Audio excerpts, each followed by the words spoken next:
আজকে শাহবাগ থেকে সর্বশেষ যে ঘোষণা দেওয়া হয়েছে, অনেকেই জানতে চাচ্ছেন যে আগামীতে আমরা কি সিদ্ধান্ত নিয়েছি, শাহবাগ থেকে বা কি ঘোষণা এসেছে কিংবা সেতুর দাবির বা কি রয়েছে। হ্যাঁ, আপনাদেরকে জানিয়ে রাখি, আজকে আমাদের আন্দোলন সফল হয়েছে এটা বলতে পারি, কারণ আজকে আমরা শান্তিপূর্ণভাবে আন্দোলন করেছি, কঠোর আন্দোলন করেছি। এই আন্দোলনের ফলে সরকারের তরফ থেকে বলা হয়েছে যে সোমবার 12টা পর্যন্ত আমাদেরকে অপেক্ষা করতে, এবং সেই দিন আমাদের 10 সদস্যের কমিটি ডাকা হয়েছে এবং তাদের সঙ্গে সরাসরি বৈঠকে বসে আমাদের 5 দফা দাবি 100% পূর্ণ তারা করবে এমন আশ্বাস দিয়েছে। তবে আমরা যে এখন ঘুমিয়ে থাকবো বিষয়টা তেমন নয়।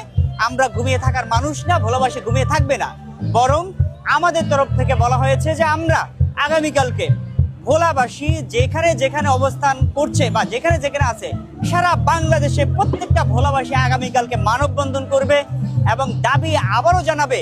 ঠিক ওই দিন পর্যন্ত, সোমবার 12টা পর্যন্ত সারা দেশের সমস্ত স্থানে আমাদের মানববন্ধন চলবে ইনশাআল্লাহ। এবং আমরা কিন্তু হেরে যাওয়ার ছেলে নই, আমরা পিছনেও যাব না।